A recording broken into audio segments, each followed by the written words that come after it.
Here in the United States, we're often brought up and told we don't have propaganda, that we have a hard-charging investigative press, we have this educated, skeptical, even cynical citizenry, and that if there were powerful interests trying to manage and manipulate public opinion, they would be exposed. The reality actually is just the opposite. Academics like Alex Carey and others who've spent their lifetimes looking at how propaganda works finds that it's actually in Western democracies and open societies where you need the most sophisticated sorts of propaganda. And since World War I, thanks to people like Ivy Lee and Eddie Bernays, propaganda has become a business, this business of public relations. Or as one of the firms that has often represented dictators, the Burson-Marsteller firm puts it, their business is perception management, to manage public perception, public policy on behalf of their clients, whoever they might be.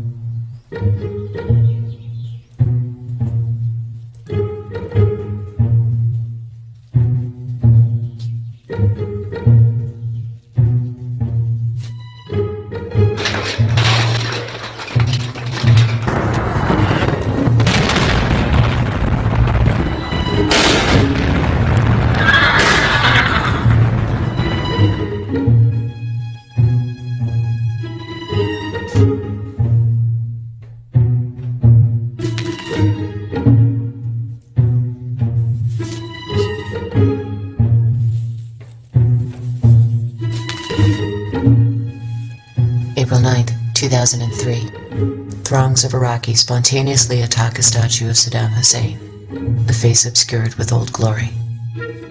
Later, the stars and stripes are replaced with red, white, and black, symbolizing the transference of power from the liberators to the liberated. Defense Secretary Donald Rumsfeld describes the scenes as breathtaking. For the British Army, they are historic. BBC Radio calls them amazing. And they were, because the entire event was staged. Years after the operation, a U.S. Army report admitted that the toppling of the Saddam statue had been engineered by a psychological operations group. The document states, "Our TPT, or Tactical PSYOP team, saw the statue as a target of opportunity." A week earlier, another psychological operation laid the groundwork for what followed. The script was for a female Rambo turned damsel in distress to be rescued by U.S. armed forces. In the situation that we're talking about here with Private Lynch, as you know, on about the 23rd of March, her 507th Maintenance Company was ambushed. A number of the members of that maintenance company were killed, a number were captured, and a number were unaccounted for, she being one of them. We waited 24 hours to get the cameras there to set up the whole thing to make this a big rescue, and the SWAT team goes in to save her, and then she becomes an instant celebrity overnight. That story happened the same day that the tanks were rolling into Baghdad. That's the same day that we shelled the Palestine hotel where the independent journalists were. The same day we blew up Al Jazeera's television station.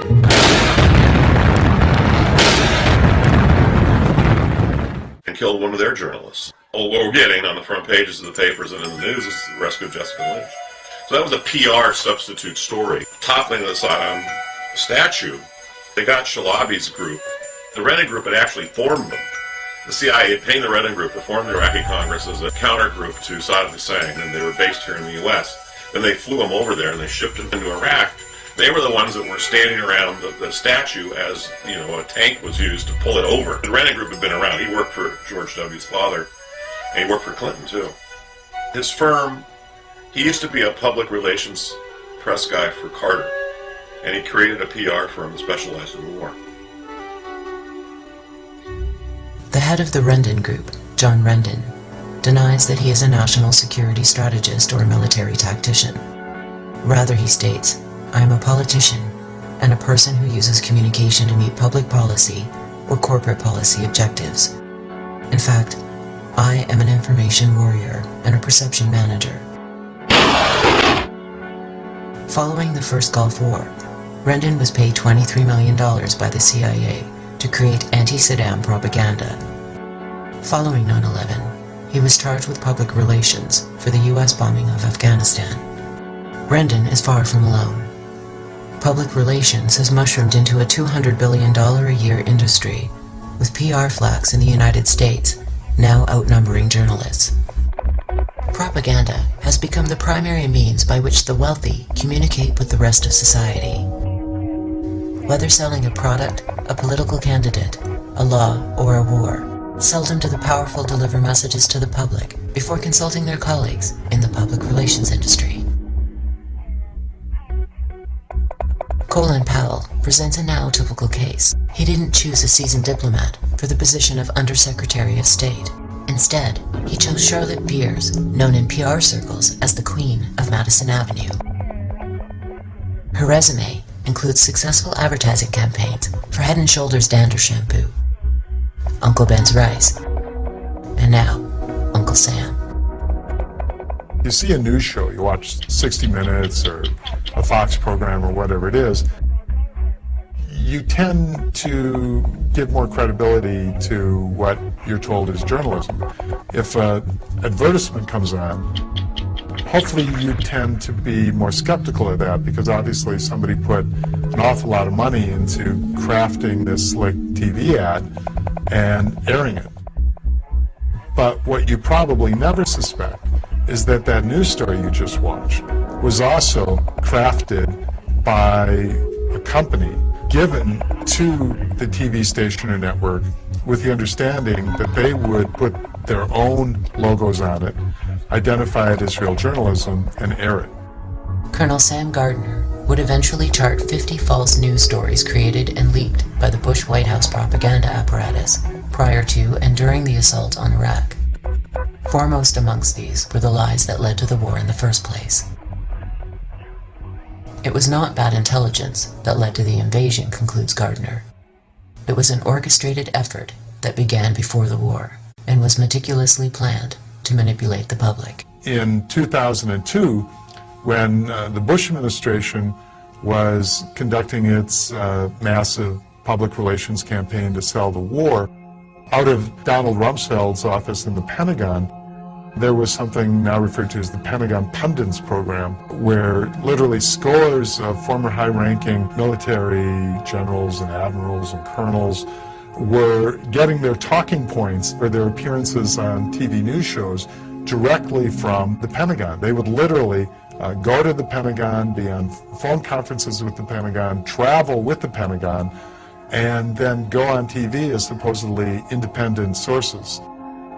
Although most of them were actually being paid in the private sector because these are retired military officials by defense contractors, and many of them were actually registered lobbyists for military contractors. So there's a bit of a conflict of interest right away when your bread and butter is based on being able to sell armaments and bombs and missiles, and you're supposed to be just a patriotic ex-general giving an honest opinion of what's going on.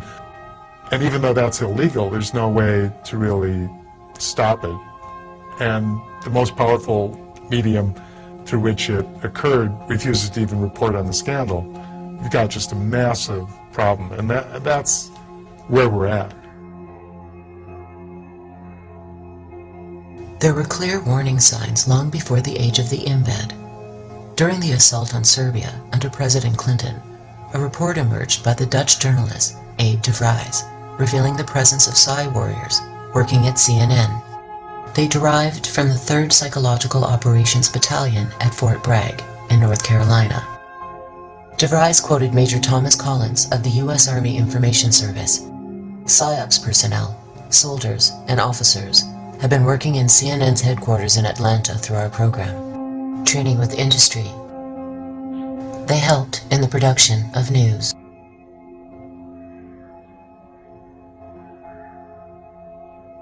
What made the Iraq War different were not so much the tactics or even the scale, but the high-tech synergy. It was almost impossible to tell where the state ended and the fourth estate began.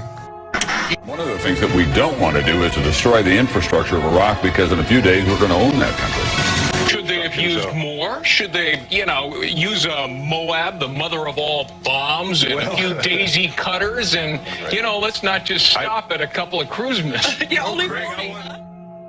The invasion of Iraq represents a pinnacle of domestic war in the United States, an unparalleled integration between public relations firms, corporate media, and military psyops.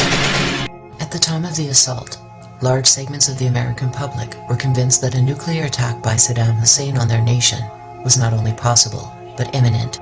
Soldiers who comprised the invading force were similarly confused, with a remarkable 77% believing that Hussein was responsible for the attacks of 9/11. Many earnestly believed that the mission was to destroy a mysterious group known as Al-Qaeda, while bringing freedom to the Iraqi people. We're here for your fucking freedom! So back up right now!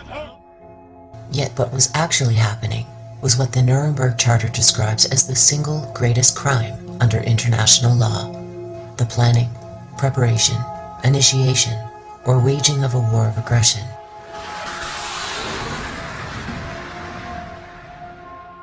Seven years later, the results of the invasion are clear. According to The Lancet, one of Britain's most respected medical journals, approximately 600,000 Iraqis had been killed from the invasion as of 2006. By 2009, a polling agency put the number at over 1 million. 4 million Iraqis have been made refugees in their own country. Their entire society is shattered. How did the land of the free and the home of the brave arrive at a place where citizens could be manipulated with such efficiency and on such a massive scale?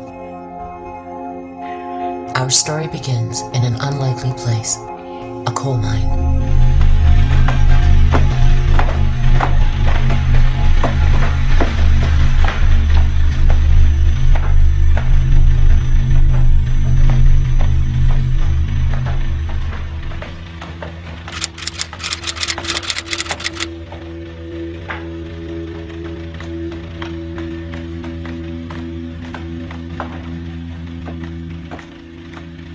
When we think of public relations, this is not an image that springs to mind. Yet it was here, at the turn of the century, in the town of Ludlow, Colorado, that PR as we know it began to take shape.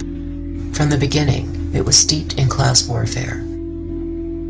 The conditions that men, women, and children worked under in 19th century America were very much like what we think of now as the conditions in the global South, in which 13, 14-hour days were not uncommon. Living conditions were often in barrack-like housing. Children worked right alongside their parents. Those were the kind of conditions, and certainly if you picture what we see in the global South today, almost slave-like conditions, you can make the comparison pretty easily.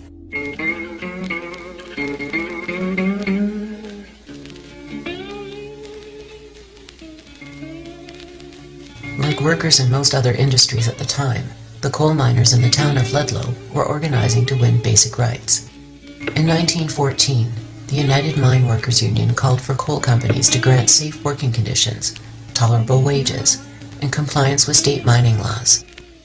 In response, a labor organizer at Ludlow was shot to death by gunmen working for the Colorado Fuel and Iron Corporation, owned by the Rockefeller family.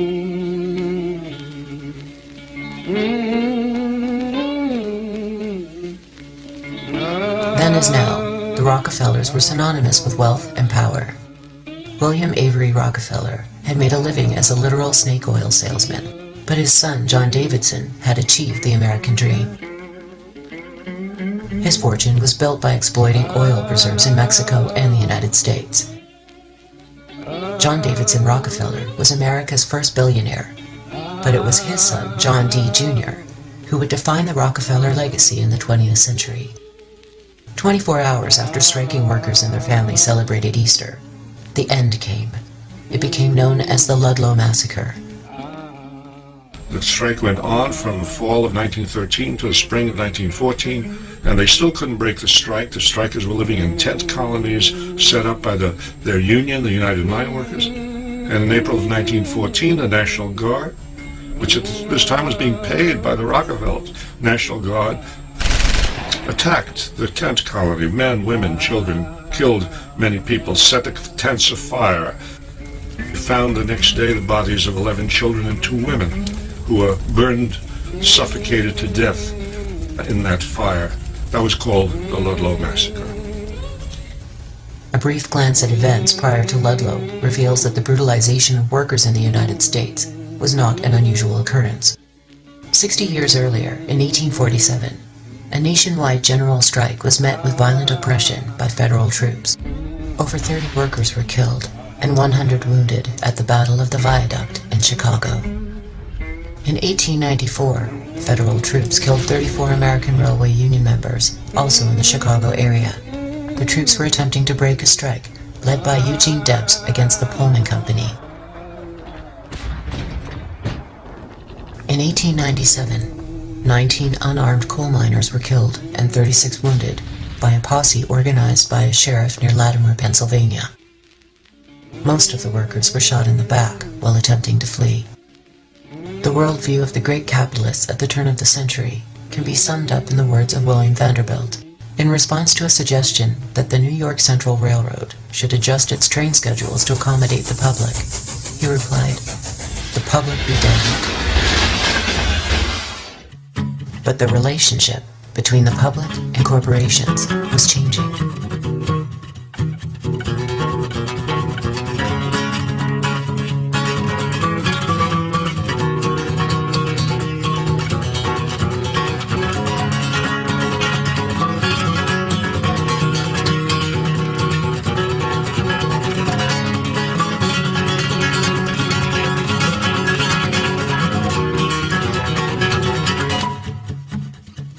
Decades of organizing and rebellion had given rise to a vast network of labor groups with increasing political power.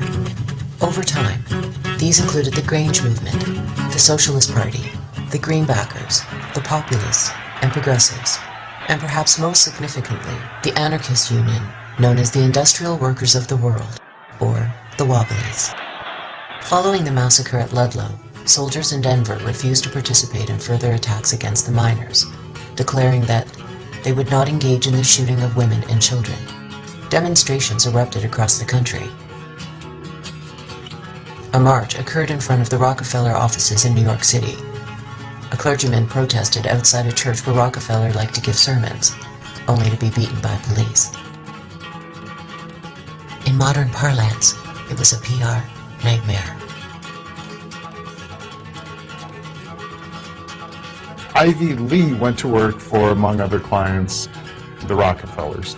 The Rockefeller family, after the Ludlow massacre, used Eddie Lee to manage the public perception around that event and other events. Ivy Lee's specialty was crisis management.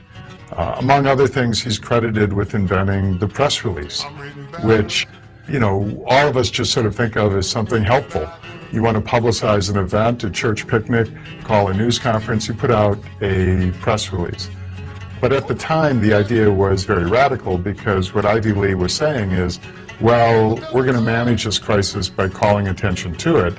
We're going to actually assist and help the news media and journalists in covering it. What he knew was that the degree to which journalists became used to and dependent on his services was the degree to which he could actually cultivate and manage coverage. Lee began by waging a disinformation campaign. He put out news bulletins claiming that the 2 women and 11 children at Ludlow had not been killed by militia, but by an overturned stove. He circulated stories suggesting that Mother Jones, in addition to being a labor organizer, was a madam who ran a bordello. He ghost-wrote letters to the governor and even to President Wilson. Lee's techniques achieved little success, in part because he himself had become a highly visible figure. In future, PR experts would learn that their techniques are rarely effective unless practiced in the dark. Yet one of Lee's innovations was epoch-making. Upon learning that the Rockefeller Foundation had $100 million set aside for promotional purposes, he convinced Rockefeller to donate large sums to colleges, hospitals, churches, and charitable organizations in order to generate positive publicity. He also suggested that Rockefeller Sr. begin handing out money in public and that Jr. appear in staged photo ops at work sites. What Ivy Lee understood was that the corporation needed a makeover. Widely perceived as greedy, tyrannical institutions, corporations needed to manufacture an image of warmth and caring.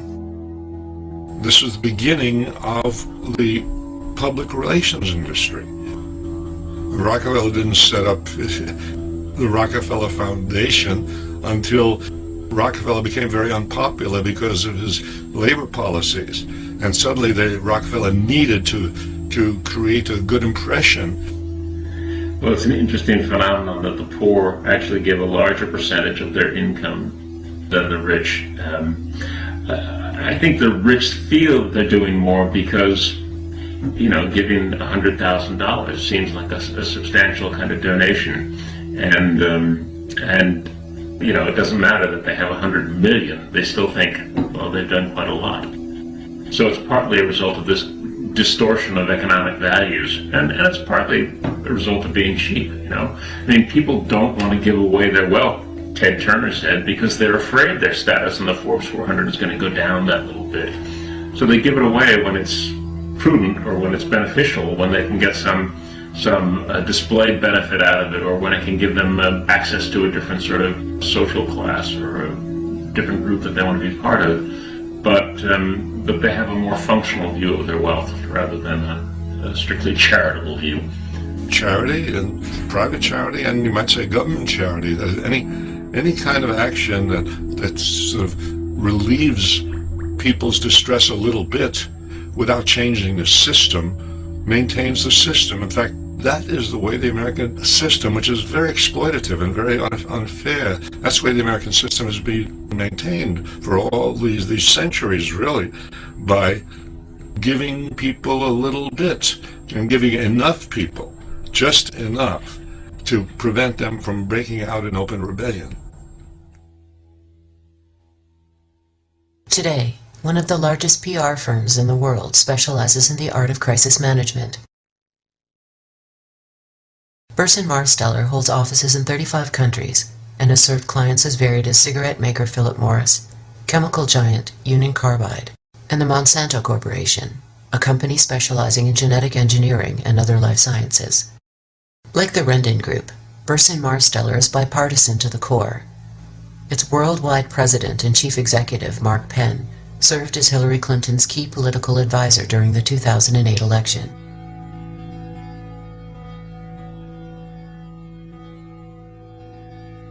The most disturbing facet of Burson Marsteller is its willingness to work with the world's worst human rights violators.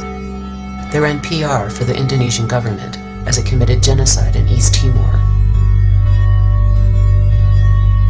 They worked closely with the Nigerian government and Royal Dutch Shell during and after the Biafran War in Nigeria, and they helped to improve the image of a US-backed Argentine military junta led by General Jorge Videla.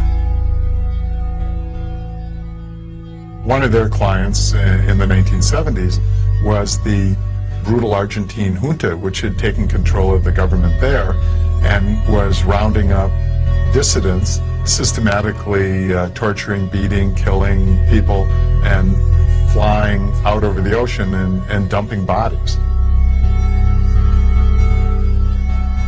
Not a really good public image.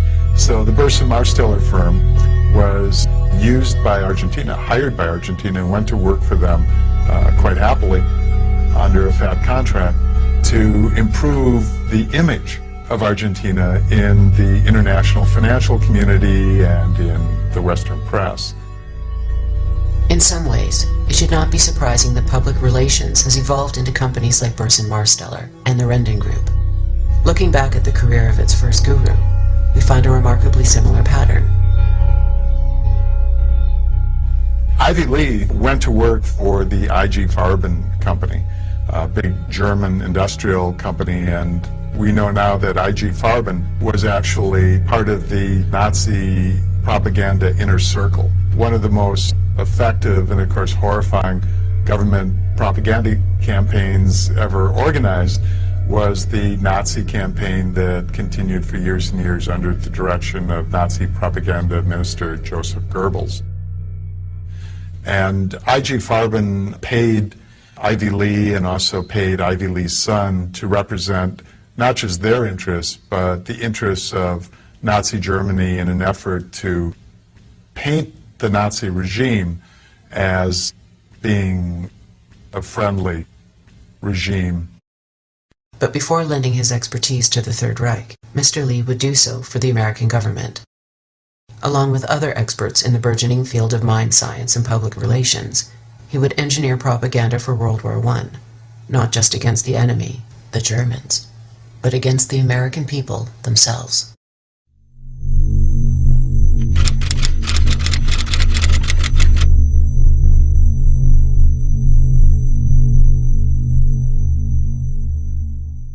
We often talk about propaganda being relatively recent, but of course it isn't.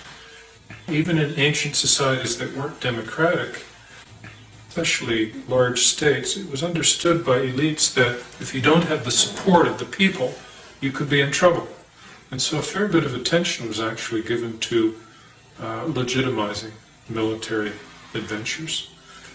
I'm remembering here a passage from an old Chinese text, I think it's Han Fei's, so it would be about 2,300 years ago, where the author of the book says, in general, and I'm quoting now, in general, war is a thing that the people despise. Therefore, when a young man is to be sent off to war, his wife, his parents, his family should gather around him and say to him, conquer, or let me never see you again. And this is a very powerful sense of, well, first of all, the violence done to that young man, but also of the sense that war is disgusting to most people, and it is often not in their best interest, and therefore one needs all kinds of songs and dances. And in this case, threatening the young man essentially with dispossession. You can't return to your family, you can't return home, you'll be disgraced, honor, security, everything's being played upon here. And it continues. So yeah, national security is one of the most powerful notions in modern times. To swindle, I think, people to do things that are not in their best interest, and to support massive military complexes that are not in anybody's interest, but that are like cancers feeding on society frequently. Propaganda and persuasion have been around for centuries, eons, but propaganda in its modern sense can be traced to the 15th and 16th century, when the Catholic Church was in a tough competition with the Protestants over how to articulate a religious vision for the world. And the reason that I mention this is that it shows that propaganda is about mindset, it's about ideology, it's about worldview, how people see things, as distinct from an individual policy or whether you happen to like this candidate or that candidate. So that's where the word came from, for propagating the faith. And that's the way the word was used up until the early 20th century. And then what emerged, particularly with World War I, was the application of this propagating the faith to refer to international affairs, to refer to what a national government would do, a national security policy.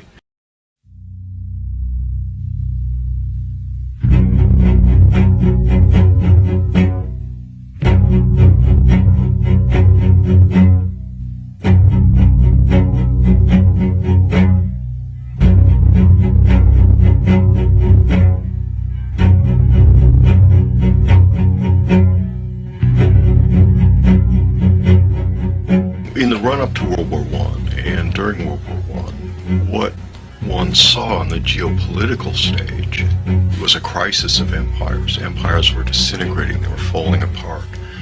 The British Empire seemed extremely strong at that time, and yet nevertheless was in a downward phase. It couldn't afford to support its own army, for example.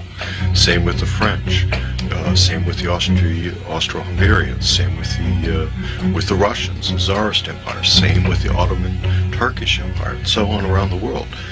When that war was underway, most particularly the United Kingdom came up with an office whose specific purpose was promoting the war aims of the United Kingdom, the English, through publicity, through covert operations, through what would today be called dirty tricks, through telling the truth, through a whole number of different applications of information, using information as an instrument of war.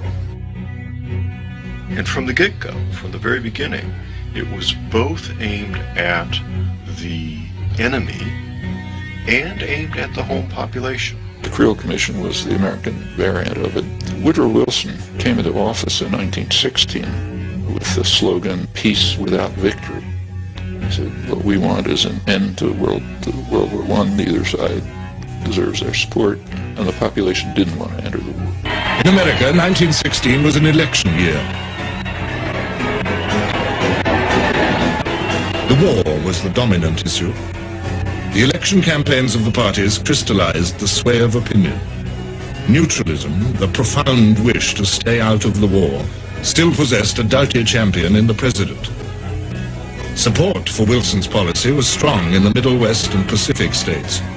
Europe's war seemed more remote there than on the Atlantic seaboard. At the Democratic Convention, Wilson was renominated presidential candidate. The chairman opened his speech with a text from the Sermon on the Mount. Blessed are the peacemakers, for they shall be called the children of God. Within a couple of months, Wilson was talking about victory without peace. And you had to somehow drive the population into accepting this sharp change of policy, the opposite of what they voted for. And that's where the Creel Commission came in. George Creel described his work with unabashed enthusiasm. It was a plain publicity proposition, a vast enterprise in salesmanship, the world's greatest adventure in advertising. 75,000 civil leaders, known as 4-Minute Men, were assembled to deliver pro-war messages to people in churches, theaters, and civic groups. Periodicals were sent to 600,000 teachers. Boy Scouts delivered copies of President Wilson's addresses to households across America. It was, in short, the largest wartime propaganda campaign in the history of the United States. Central to the committee's propaganda were two basic ideas.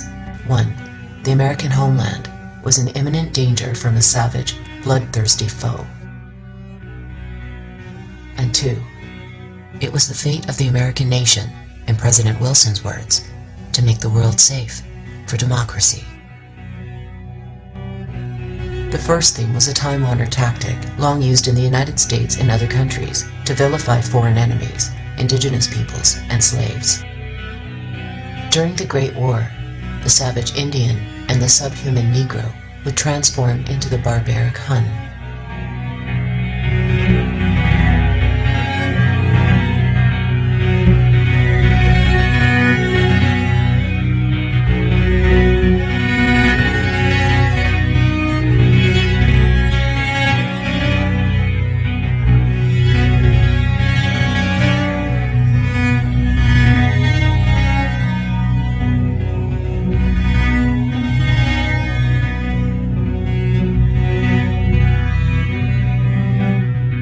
The caricature of the bloodthirsty Hun was bolstered by a series of fake news reports leaked by the new propaganda industry and disseminated to the public. Among them, the babies in Belgium had had their hands cut off, were being impaled on bayonets, and in one case, nailed to a door. That a Canadian had been crucified by German soldiers, and that dead bodies were being boiled down in so-called corpse factories to be used for ammunitions and pig food. In a foreshadowing of the Freedom Fries incident, sauerkraut was renamed Liberty Cabbage. False atrocity stories would become a staple for nations in wartime throughout the 20th century. A recent example occurred prior to the First Gulf War. While I was there, I saw the Iraqi soldiers come into the hospital with guns. They took the babies out of the incubators. took the incubators and left the children to die on the cold floor. As it turns out, the massacre of babes never occurred. The young girl was actually a member of the Kuwaiti royal family and had been coached by the public relations firm Hill and Knowlton to give persuasive false testimony. Kids in incubators, and they were thrown out of the incubators so that Kuwait could be systematically dismantled.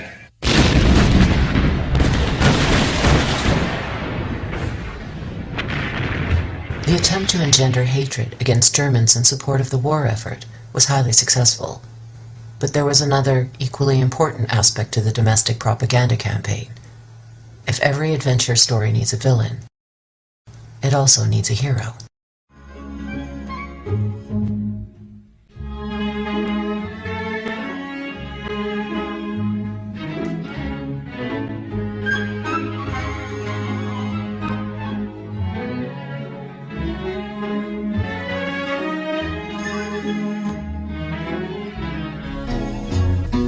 This is a song I made about when they was drafting the men.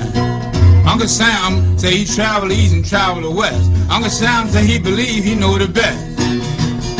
Uncle Sam said, Uncle Sam said, Uncle Sam said, you got to bottle love and go. I'll travel the east. Creel estimated that 72 million copies of 30 different booklets about American ideals were sent across the United States, with millions more sent abroad. In addition to influencing the minds of Europeans, the goal was to redefine for the home population the very concept of what it meant to be American. The new American would not interpret events from what Creel called a class or sectional standpoint, but rather as a unified collective. In this manner, the people could be herded into one white-hot mass instinct.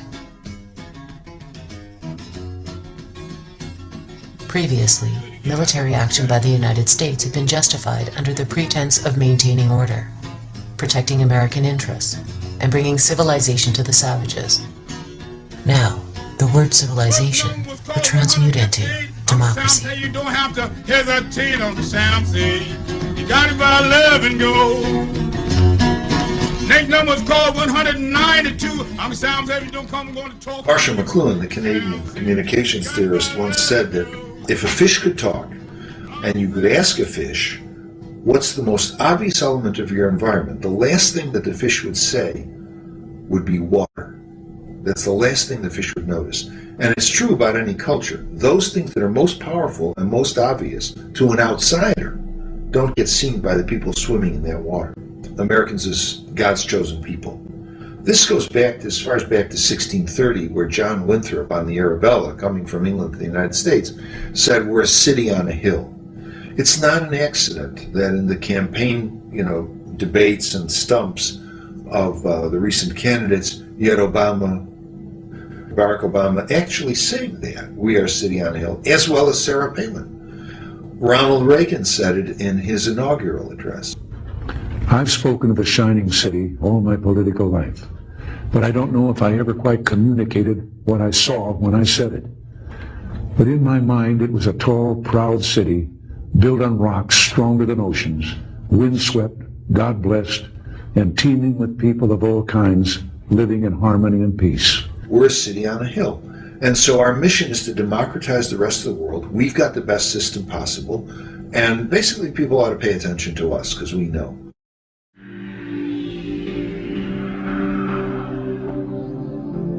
The idea of a particular state cast as savior of the world would be taken to new heights in the United States. But it wasn't an American invention. The savior motif was used as a justification for virtually every imperial intervention during the colonial era.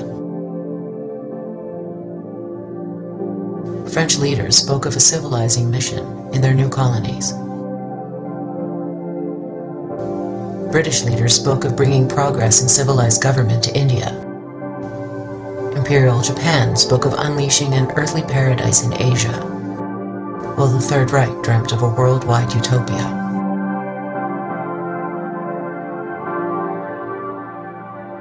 A decade before World War I, Mark Twain stated that my kind of loyalty was loyalty to one's country, not to its institutions or its office holders.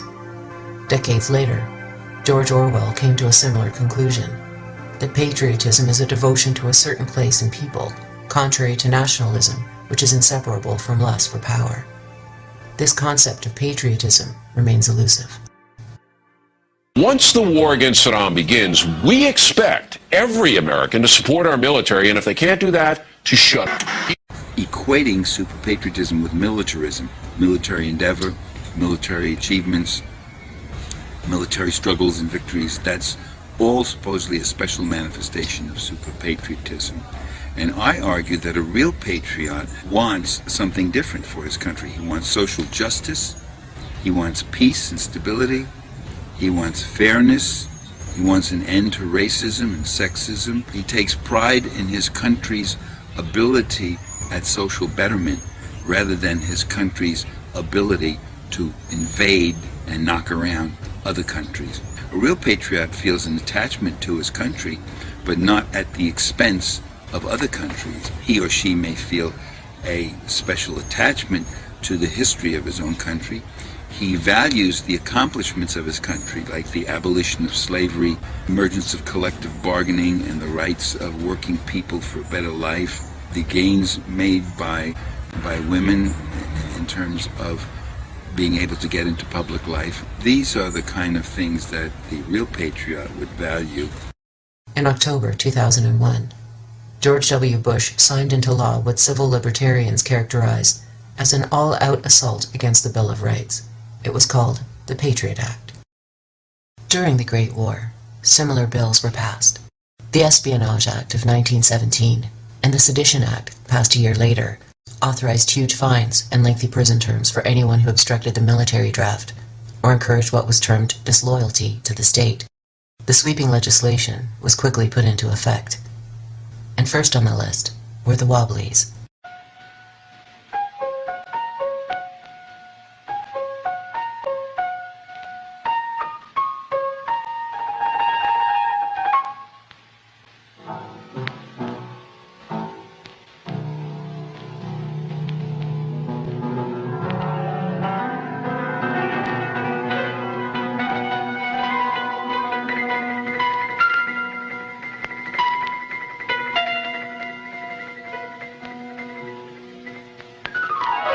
In many ways, the Wobblies were the most impressive example of a union movement in the history of the U.S. working class. Wobblies was the nickname for an organization called the Industrial Workers of the World, IWW, which flourished in the first decade and a half of the 20th century.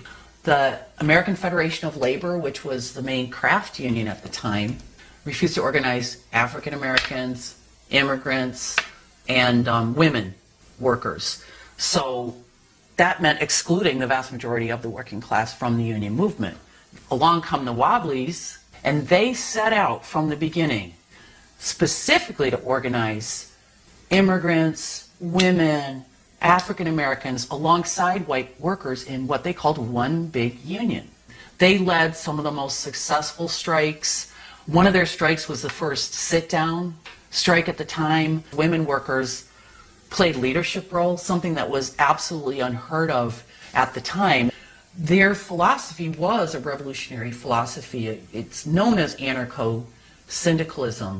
A federated, decentralized system of free associations incorporating economic as well as social institutions would be what I refer to as anarcho-syndicalism, and it seems to me that it is the appropriate form of social organization for an advanced technological society in which human beings do not have to be forced into the position of tools, of cogs in a machine.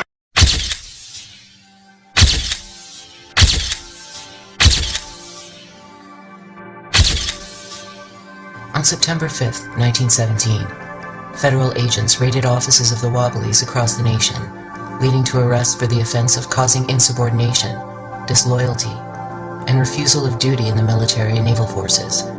101 of the defendants were found guilty and received prison sentences up to 20 years. Wilson carried out a brutal internal repression called the Red Scare, which is the worst in American history, far worse than McCarthy, far worse than anything that's going on now. They arrested thousands of people, smashed the labor movement, heavy constraints on free expression, threw lots of people in jail, expelled all sorts of people from the country.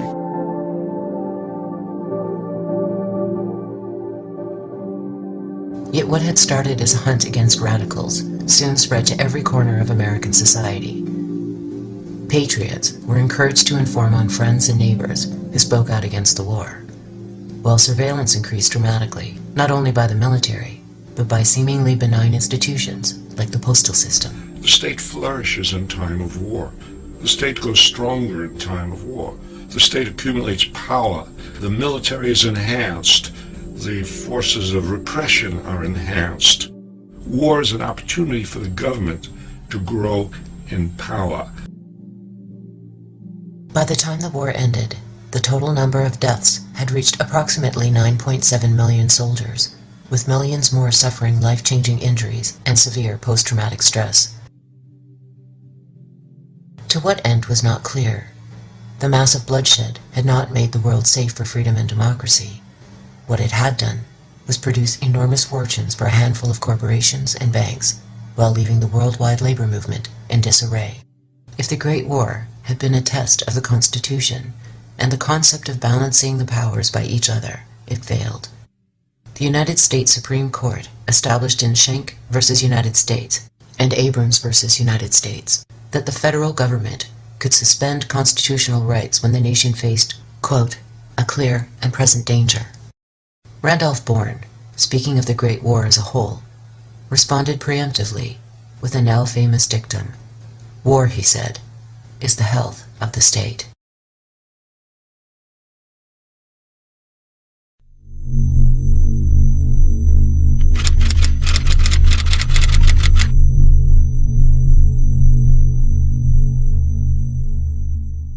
The definition of polyarchy that we have in the social sciences is a system where the participation of masses of people is limited to voting among one or another representatives of the elite in periodic elections. And in between elections, the masses are now expected to keep quiet, to go back to life as usual, while the elite make the decisions and run the world until they can choose between one or another elite another 4 years later.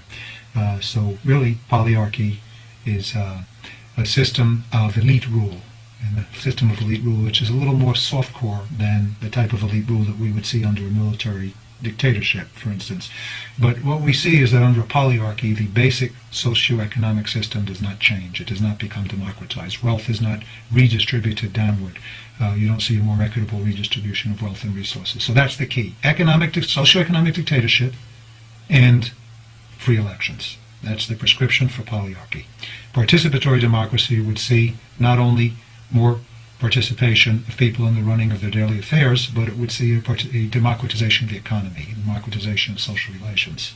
In the 20th century, you can't really talk openly about rule by the rich. That doesn't sound nice. The devices that have been developed, propaganda devices, are ruled by the more competent, the technocratic elite, the responsible people, the educated sectors. There's a huge literature on this, but maybe the primary source for the 20th century is the leading public intellectual of the 20th century in the United States, Walter Lippmann, highly respected commentator on public affairs, also a theorist of democracy. During World War I, people who later emerged as sort of the founding fathers of modern communication research, modern communication applications, mass media applications.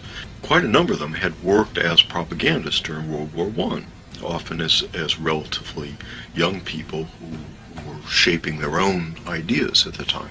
And one of them was Walter Lippmann, and Lippmann has emerged really to this day as a leading intellectual light of a particular way of looking at society. Today, Walter Lippmann is known as the Dean of American Journalism. Yet during the Great War, he had been chief leaflet writer and editor of a U.S. propaganda unit. He also served as secretary of the Inquiry, a quasi-intelligence agency. Before dealing with Lippmann's contributions to political theory, we first have to understand the forms of democracy that have characterized the United States and other Western nations since the age of the Great Revolutions. A leap forward from the age of monarchy, the new nation-states would nevertheless preserve the concept that wealthy elites had the right to rule over the mass of the population. Well, it's done me a sight of good coming forward in time like this, to see how wonderful things have turned out. But I wish I could take you back with me, back in time, back those 200 years when we were starting as a nation. I wish you could have seen this country then.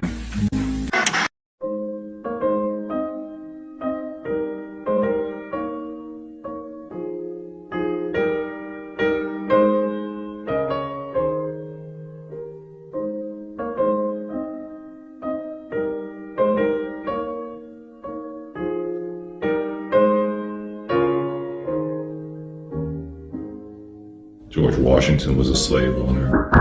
James Madison was a slave owner. Thomas Jefferson was a slave owner.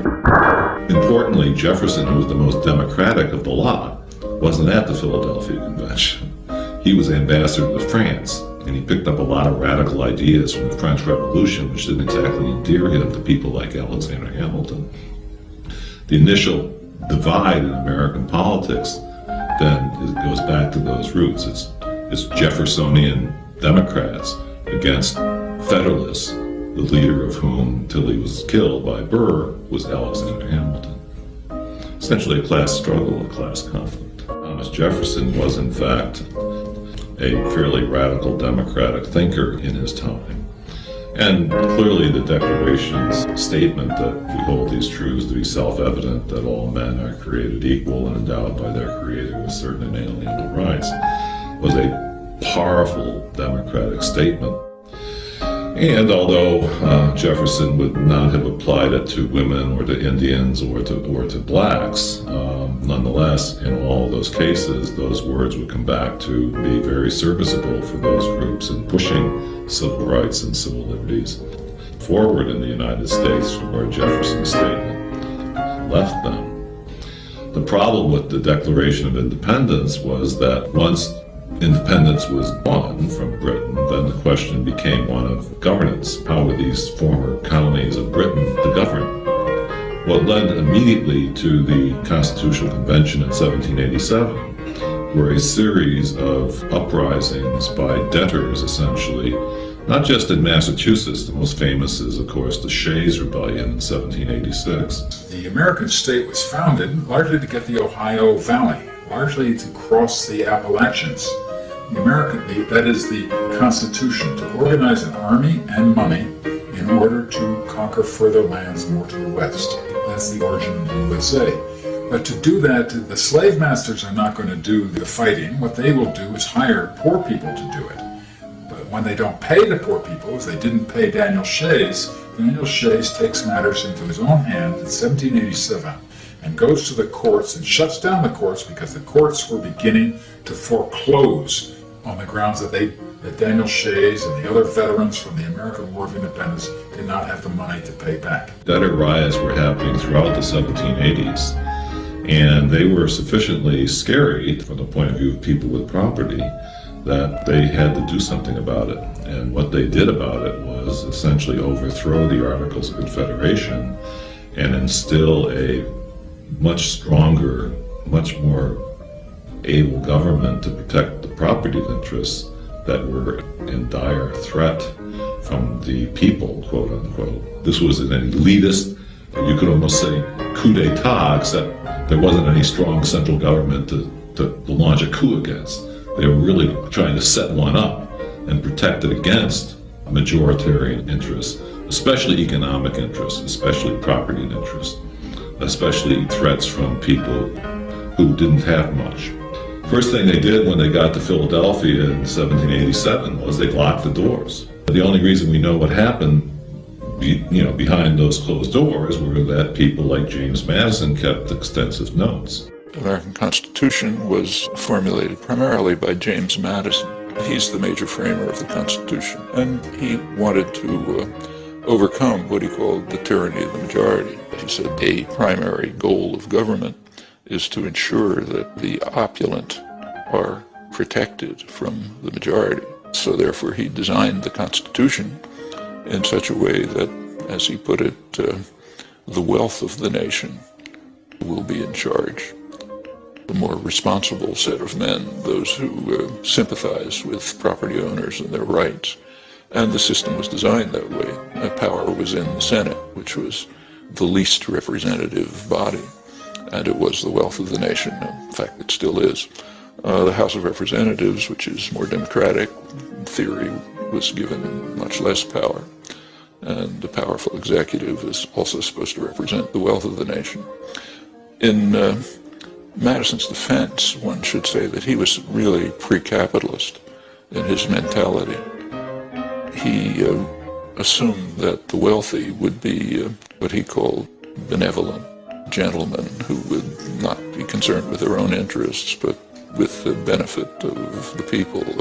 Adam Smith, who preceded him, was much more realistic. He pointed out that the principal architects of policy, namely the merchants and manufacturers in his day, they ensure that policies are designed so that their own interests are protected, no matter how grievous the effect on others, including the people of England. It's rather interesting to compare Madison's thinking, which founded this country, with the first major book on politics, namely Aristotle's Politics. Aristotle surveyed many kinds of systems and decided that of all of them, didn't like any of them, but he said of all of them, democracy is probably the best. But he said that democracy has a problem, and it was the same problem that Madison noticed centuries later. He said if in Athens everyone had a right to vote, the poor majority would attack the property of the rich, insist that it be divided, and he also felt that was unfair. But Madison and Aristotle had opposite solutions. Madison's solution was to restrict democracy. Aristotle's solution was to restrict inequality. Opponents of the new government were called anti-federalists, though the term is inaccurate. The majority favored some form of federation, but insisted on more localized control, with a more participatory democratic system. The Bill of Rights, the first 10 amendments to the Constitution, they were the price the Federalists had to pay in the ratifying conventions to pass the document. So the democratic element of the Constitution, which of course is the Bill of Rights, was forced down their throats. It didn't come out of Philadelphia at all. It was appended in 1791 and forced down on the Constitution by the more democratic elements in the society.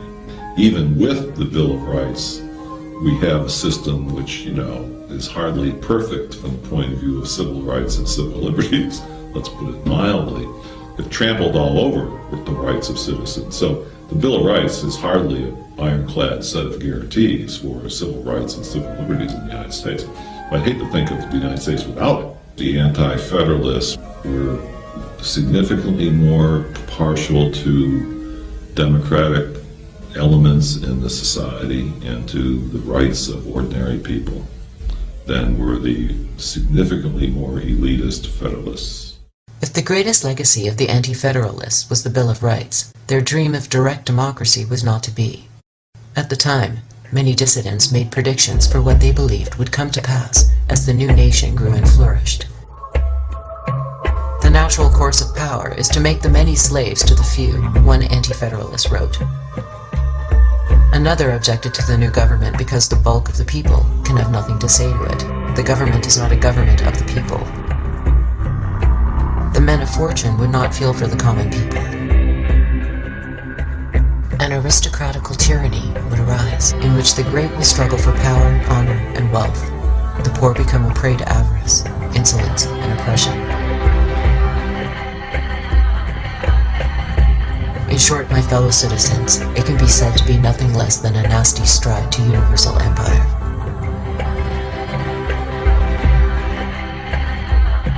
A significant model for both the Federalists and Anti-Federalists were the Iroquois, who had created a highly sophisticated and democratic federation of self-governing units.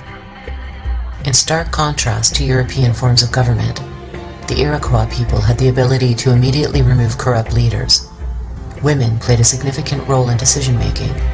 Everyone was permitted to participate in debate and policy formulation. Native Americans were exceedingly democratic in the way they are. No society is perfect. When you make comparisons, you see that they were sometimes small, but sometimes 30, 40,000 people and more in a large confederacy that operated on a basis of mutual respect. Mutual respect that developed out of experience, because if you didn't treat people equally, then they were going to give you trouble. Societies were exceedingly collaborative, but they were also exceedingly individualist. The individual was honored, but the values were collaborative because you had to get along. Everybody was included in every decision that affected them. Elders obviously were honored. They knew more. You listened to your elders, but everybody had a say. You have an extremely participatory society, and as it moved up to larger, there's a great deal of decentralization. So if you had a large number of people, and if they would be in a federation, the village would decide for itself. The tribe would then decide, but the individual villages would have to decide. Then the tribes in the federation, their representatives would meet. But they wouldn't decide for everyone. They'd have to have the consensus of local people. So if there wasn't consensus already, they would have to go back and discuss it. So that to the extent that there was representation, these were representatives who were truly representative. They would have to go back. They wouldn't keep their positions unless they consulted people. And they knew that. Even if they had the authority to make a decision, people would go elsewhere and not keep them as leaders if they didn't listen to them and they didn't treat them. By and large, you had a much more participatory society, and even on the larger, more representative level, the representatives really had to listen to their constituencies. Ironically referred to as primitive and savage, Native Americans had actually created a far more democratic system of self-governance than any civilized nation in history. But their anarchic models, as well as the more limited democratic systems proposed by the Anti-Federalists, were incompatible with Madison's elitist vision. In republic and parliamentary democracy alike, citizens would be reduced to passive observers. They would be allowed to pick and choose which individual made decisions on their behalf, but they would not be able to make those decisions themselves. Returning to the period after the First World War, we find widespread support amongst intellectuals for Madison's elitist interpretation of democracy. According to Walter Lippmann, the public's function in politics was to be interested spectators of action, but not participants. Yet Lippmann perceived a problem. New technologies in communication and transportation had awakened millions of disenfranchised people to a new world outside their towns and cities, while traditional economic, political, and social structures remained in place. Something had to change. But rather than advocate structural changes in society's institutions, Lippmann suggested that propaganda readjust the public mind. In his essays on democracy in the 1920s, which are incidentally called progressive essays on democracy, he was a Wilson, Roosevelt, Kennedy liberal in the American sense. He says that the majority are simply incompetent. They are ignorant and meddlesome outsiders, in his view. That's the majority of the population. And to allow them to participate in decision-making would be a complete disaster. So therefore we have to design means to ensure that what he called the responsible men, of whom he was of course one, are protected from the roar and the trampling of the beasts, the ignorant majority.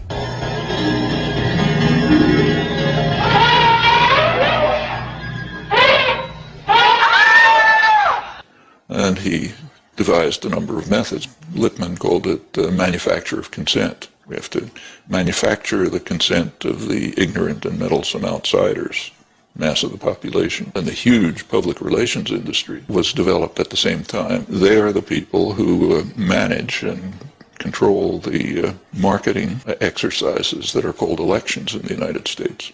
They are marketing exercises, and they're well aware of it. Apparently we have all been wrong. It is pronounced California. Ladies and gentlemen, the governor of the great state of California, Arnold Schwarzenegger.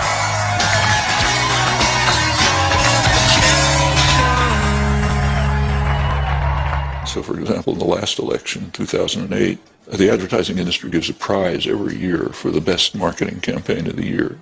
2008, they gave it to the Obama campaign, who beat out commercial competitors. The idea is we market candidates the same way we market toothpaste or lifestyle drugs or automobiles.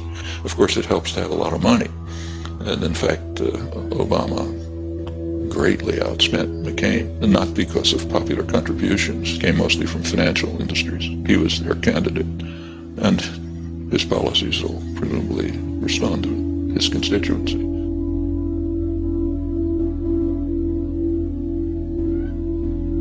Prominent intellectuals continue to argue that the world's complexity makes democracy impossible.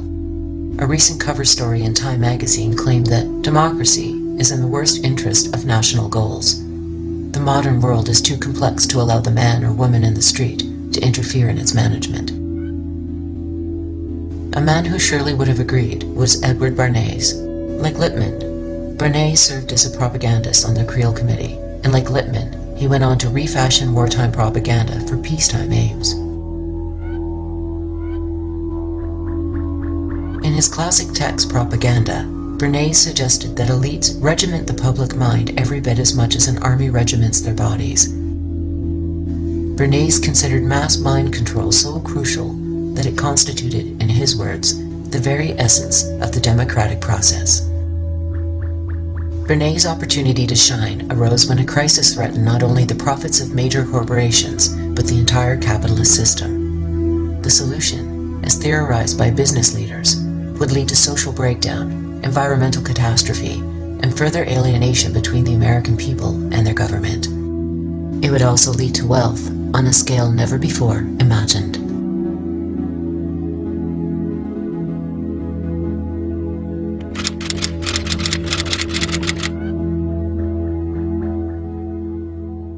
The major story that advertising tells us about human happiness is that the way through happiness is through the consumption of things. That in fact buying something in the marketplace will make you happy. In fact, that's the message of almost every single ad. And it's not often you can say that there is one message that is in the literally millions of ads that are produced every year. But I think that is the message. The message of advertising as a whole is that it's better to buy than not to buy. That in fact the way to become, and that you will be happier as a result of buying than not buying. And I think that idea, in fact, I think is the major force for global social change. Over the last 50 years.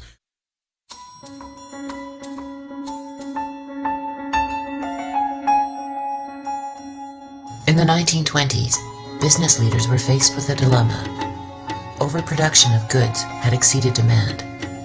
Production between 1860 and 1920 had increased by 12 to 14 times, while the population only increased by a factor of 3.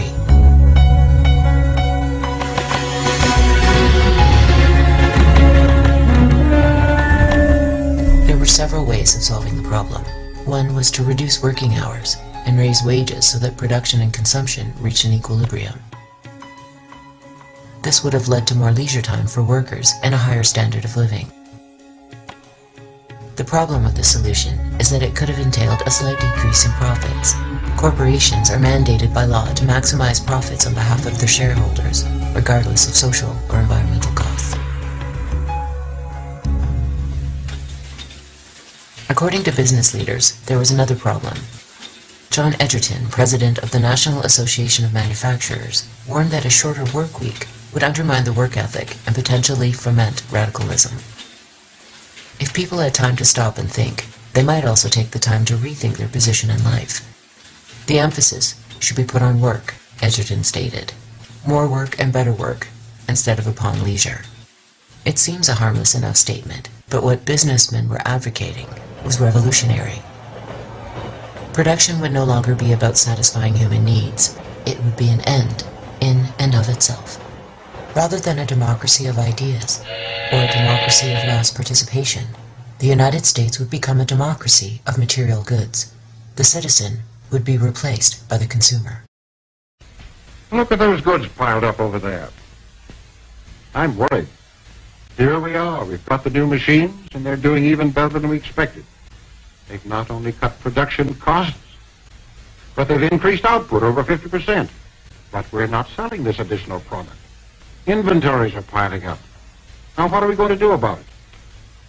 It seems to me we've got to change our plan completely. Now that we're increasing production, we've got to put on more pressure, work the territory more intensively. You mean more advertising?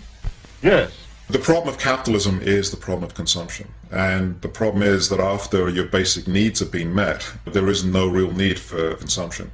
And so you have to convince people that, in fact, their identities are based upon the consumption of objects for which there is no material need. That's the problem that comes from the expansion of the market. If you look at advertising, it's a very interesting history. In the first period of advertising, we can say right up until about the 1920s, advertising talked about goods themselves. They talked about how they were made, what they did, how well they lasted, etc. It really is a discourse about objects, about what goods did. However, starting around 1920, that changes. And from that period on, advertising doesn't really talk about goods themselves. They talk about the relationship of goods to our needs. At the center of the new strategy was Edward Bernays. If Walter Lippmann had concerned himself with an overarching analysis of mass media and democracy, Bernays would devote most of his energies to propaganda on behalf of the corporation. His uncle, Sigmund Freud, would serve as his muse. Rather than focus on the intrinsic worth of a particular product, Bernays suggested a strategy where products became linked with the unconscious desires of the public. In this manner, there would be virtually no limits to either production or consumption. Freud's nephew was a man by the name of Bernays, and he's regarded as the father of modern public relations, particularly in the United States. His contribution, if you want to call it that, was to take propaganda techniques that had been developed for military, psychological warfare, national security type issues during World War I, and apply them in a systematic way to commercial issues. One of his best known efforts had to do with encouraging women to smoke. He would stage beauty pageants, he would stage what would today be called photo ops and that sort of thing, in which smoking by women was portrayed as women's liberation, was portrayed as a way to be free and empowered, is getting addicted to nicotine. The audience, the market, in Bernays' mind, had a clear desire to be free, to be stronger, to be more self-empowered. So women clearly wanted these things. Along comes Bernays in the tobacco industry and says, here is how to have it.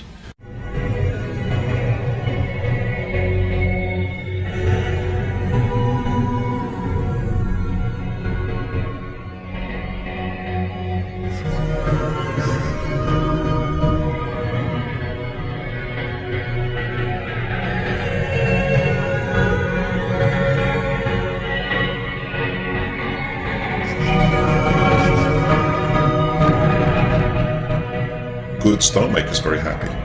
Goods are not central to satisfaction. What actually really makes people happy are non-material things. What makes people happy seems to be things connected with sociability. I don't mean to say by that material things have nothing to do with happiness. Poor people are not happy. They don't have access to clean drinking water. They don't have access to food. They don't have access to shelter. So it's not that material things are not connected to happiness. They are to some degree. But once you get past a certain level of comfort, material things simply don't provide us happiness.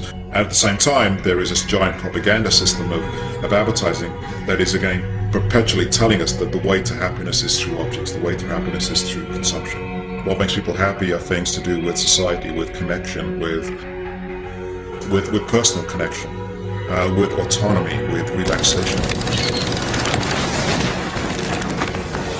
In fact, when you ask people what it is that makes them happy, goods very rarely come into it.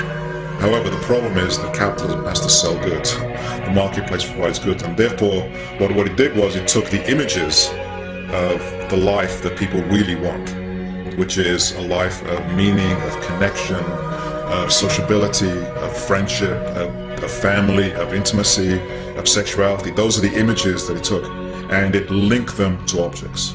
And so advertising is both true and false at the same time. If it was simply false, it wouldn't work. But advertising is true to the extent that it reflects our real desires. As bizarre as it may sound for people who dream of fantastic wealth as a cure for unhappiness, the same holds for the wealthy. Beyond a certain level of material comfort, deprivation is relative. At the bottom level, sure, it's $5 million to $10 million a year. But once you got 5 or 10 million, that doesn't seem like enough because you're associated with people who have 15 or 20. And when you get 15 or 20, then it's 50 and 100. And you wind up never feeling as if you have enough. And in fact, people really never even thought of themselves as rich, even when they were colossally rich, because of this phenomenon that psychologists call relative deprivation. They were comparing themselves not with you and me, but with each other in this little world that they come to inhabit.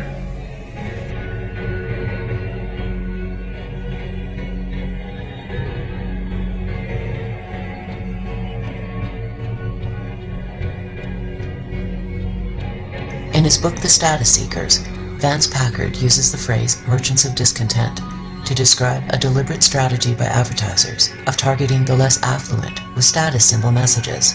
For someone with little chance of changing their social conditions in life, consumerism offers a quick fix that allows people to feel as though they are climbing the social hierarchy, when in fact they are standing still. The strategy was particularly evident in mid-century automobile advertising. Studies found that people who lived in housing developments were more likely to park their cars outside of the garage than those who could afford more expensive homes. A typical example is this advertisement from Plymouth. It reads, "We're not wealthy, we just look it." The American way of life would be characterized by a myth which would seem to make political activism unnecessary. In the new democracy of material goods, there were an infinite number of possessions to be purchased by rich and poor alike. There was no need to change institutions because the system was already perfect. It was called the American Dream, and happiness was just one possession away. Our young adults, and the shopping centers are built in their image. Selling to young adults demands a new kind of marketing.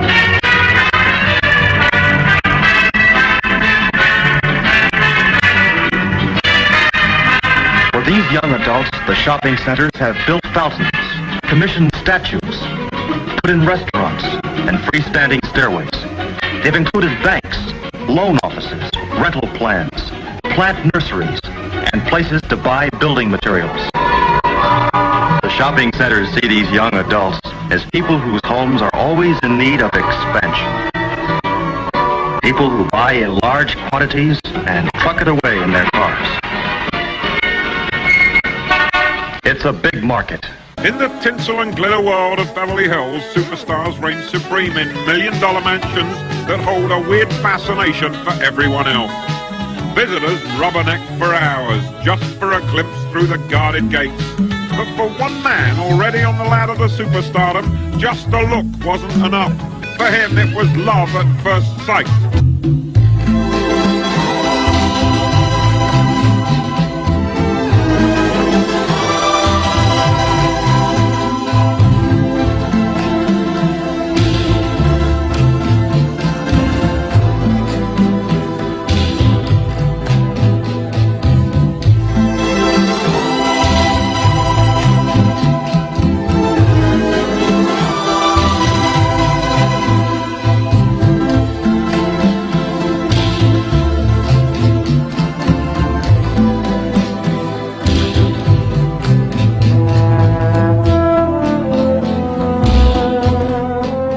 We just had, at the time of this filming, it was just a few days ago, there was an incident at a Walmart in Long Island the day after Thanksgiving where basically people were lining up for a sale, 5 in the morning, and one of the workers there was crushed to death, was actually trampled to death by these shoppers. And when The ambulance arrived or whatever it was to take the poor guy to the morgue or the hospital or wherever they're going to take. They didn't want to get out of the way. They said, we've been waiting here since 5 in the morning. I'm not leaving. So that would be the consumer society at its finest. And oddly enough, exactly to the day 5 years ago, on that day, day after Thanksgiving, the same thing happened at a Walmart in Orlando. It was not a worker, it was a woman who was shopping there. And she wasn't killed, but she was trampled unconscious, and people wouldn't get out of the way for the medics to take her away. So when you get finally to that point, this is what Marcuse was talking about, and the whole idea of one-dimensional man and so on, was this tremendous emptiness again. And so I'm going to buy things to fill that emptiness up. And then we see the religious power of it, because if the medics arrive basically to take the corpse away or the body of the hospital, and you're not going to get out of the way because you're going to save $50 on a DVD player, that suggests something has gone fundamentally wrong. Everybody's looking restless. Oh, that's an 8-minute countdown!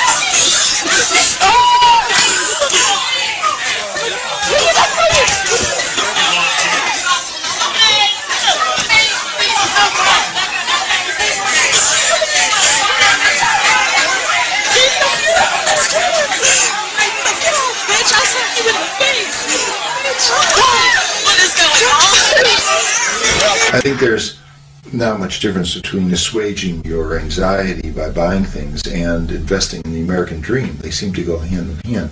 The American dream is a story about how society works. The American dream says that if you work hard, you will succeed. You know, the bedrock of our economic success is the American dream. It's a dream shared in big cities and small towns across races, regions, and religions, that if you work hard, you can support a family. That if you get sick, there will be health care that you can afford. That you can retire. That you can retire with the dignity and security and respect that you've earned. That your children can get a good education and young people can go to college even if they don't come from a wealthy family. And so he says we may start off with different positions. There are people who are rich and there are people who are poor, and they're born into different kind of contexts. But the playing field is level. That's the dream. That's the dream of, pulling yourself up by your own bootstraps. The problem with that is actually at odds with how social mobility works. Social mobility actually is much more based upon class and upon the resources that you have available to you into which you're born. Hi, I'm Paris Hilton, and you're here for the fit on MySpace. Let's go check out my shoe closet first. So, welcome to my shoe closet. As you can tell, I really love shoes. Part of those are material resources, and part of those are also cultural resources as well. There are class structures that keep people mostly in their places. There are some slight exceptions to this where there's movement between, one rung and another, but the level of social mobility is remarkably low in the society.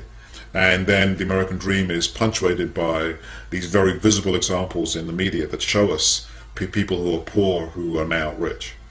And now the question is, if those people are rich, if those people have made it, and a vast majority of the people have not, and the major thing that separates them is their own hard work, then the reason that the vast majority of people are where they are is because that is where they deserve to be. You didn't work hard enough. You're not intelligent enough. The right to life, liberty, and the pursuit of happiness. Some are smart, some not. Some are successful, some not. The United States never had mass prosperity throughout its history. There was just a period from 1946 to 1980 where the prosperity was really, it looked like it was just going better, better, and better for everybody. And that came after World War II. With the backlog of tremendous earnings from war industry and such, the GI Bill that came in that developed a whole new big professional class and the like. And that lasted till about 1980. Since then, there have been cutbacks to human services, cutbacks in educational opportunities, and greater inequality. Since 2000 to 2008, the inequality between the very rich and the rest of us, that inequality is greater than it's been throughout the 20th century. So we're back to like 1900 in terms of inequality. Everybody just can't make it. throughout history, the rich have always argued that the poor are the authors of their own poverty. They're poor because they're stupid, they're disreputable, they're hopeless. People are poor because they are paid less than the value that they produce. You need poverty. Poverty is needed if you're going to have wealth. The only way a rich slaveholder, a Roman senator, or antebellum plantation owner in the South, the only way they can live in this fabulously luxurious mode is by having slaves who work from the crack of dawn down into the night. That's expropriation. That's creating the poverty of the slave or the serf or the worker so that the slaveholder or the lord, the feudal lord, or the plutocrat, the capitalist, can really accumulate wealth.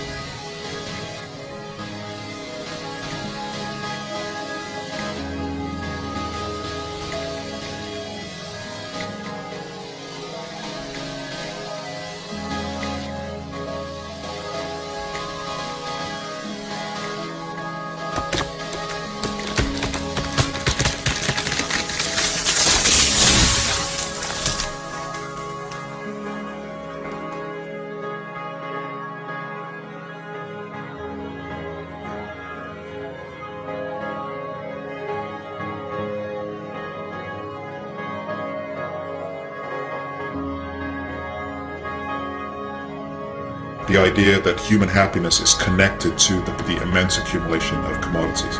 I think that idea is what is driving development in what we used to call the developed world, is driving development in China, is driving development in India. I think it will increasingly drive development in Africa as well.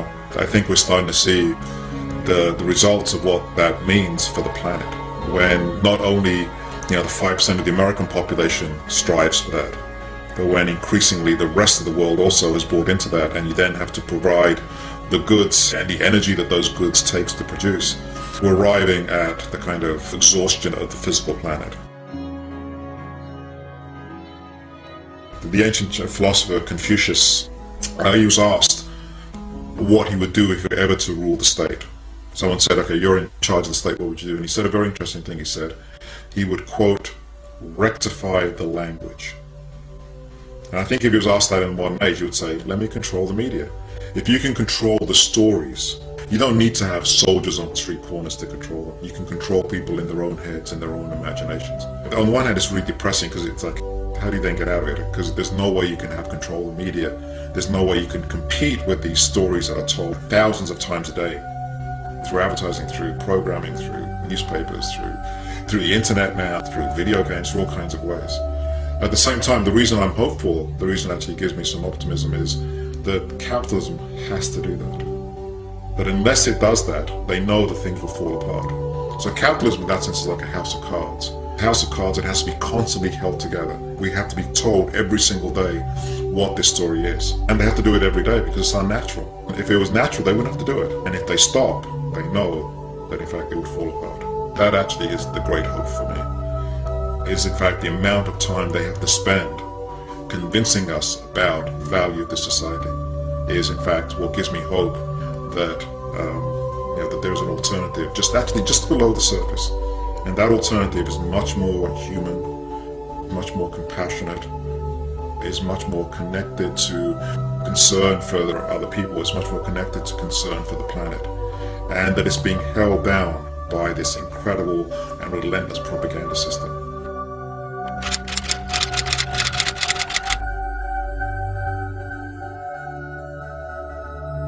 If a decision is made by a centralized authority, it's going to represent the interests of a particular group in power. If power is actually rooted in large parts of the population, if people can actually participate in social planning, then they will presumably do so in terms of their own interests. So that's why Madison, for example, and Lippmann, and Bernays, and a whole host of others have argued that we cannot permit the population to participate. Because if they do, they will pursue their own interests, not the interests of the wealth of the nation. If you have centralized power, they'll use it for their own interests. don't have to read that in a complicated textbook. It should be understandable by any 10-year-old child, and not by educated people, though they have it driven out of their heads. Various illusions replacing self-serving illusions. If the population are participants, they'll serve their own interests. Public opinion is very well studied, so we have a wealth of information about what the public wants. And there's a huge disconnect between public opinion and public policy. The public and policymakers differ enormously on crucial issues. It's all very natural. It's nothing surprising about it, and people understand it. So about 80% of the population in the United States says that the government is run by a few big interests looking out for themselves. What do you mean by democracy? If you mean by democracy a system that accepts that the relative distribution of power and influence and wealth and income in the society is sacrosanct. If the social system we call and know as capitalism is inviolable, and you can't, in fact, erode or undercut the primacy of that class's power and property politically, then you just ruled out democracy. The founders had a very clear idea that in order for political power to be democratic and to be equal, economic power also had to be democratic and equal. Okay? And that was the last thing they wanted. So they saw clearly that behind political democracy was economic democracy. Behind political equality was economic equality. And they did everything they could to block it. The claims of mind control are based on a belief that human beings are powerless or relatively powerless when they become the targets of psychological operations and propaganda. Media control, yeah, it has an impact on public opinion, without a doubt. It has an impact on the assumptions that people bring to trying to figure out what to do with their lives. It's powerful, but it's not the same as mind control. I think the best way to stop propaganda is for people to understand what it is and how it works. I don't think we're going to stop propaganda so long as we have freedom of speech. And frankly, I think that's a good thing for us. But there will always be people who exploit freedom of speech for their own ends. But propaganda loses its effectiveness if people understand what is going on. A very important thing that can be done to reduce the power of propaganda is to force the players to the surface, so that where you have campaigns, political campaigns, product campaigns, cultural campaigns that are organized by big propaganda agencies, public relations agencies, then part of the task for people who are observing this going on is to make this public, make it understood that what's appearing on the front page of the Washington Post, for example, really is a propaganda or public relations campaign that's coming from a particular faction of society who are paying for it, and that they have names.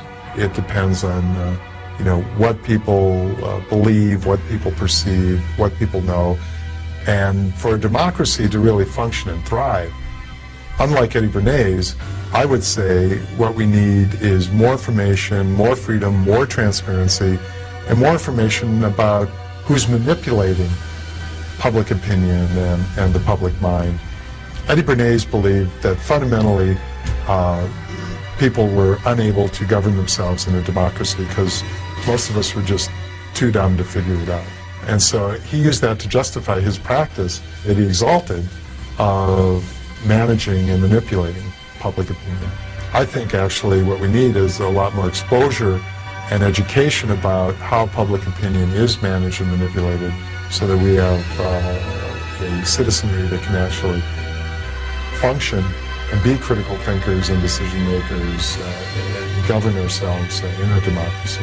Clearly, individual and public opinion is crucial to everything.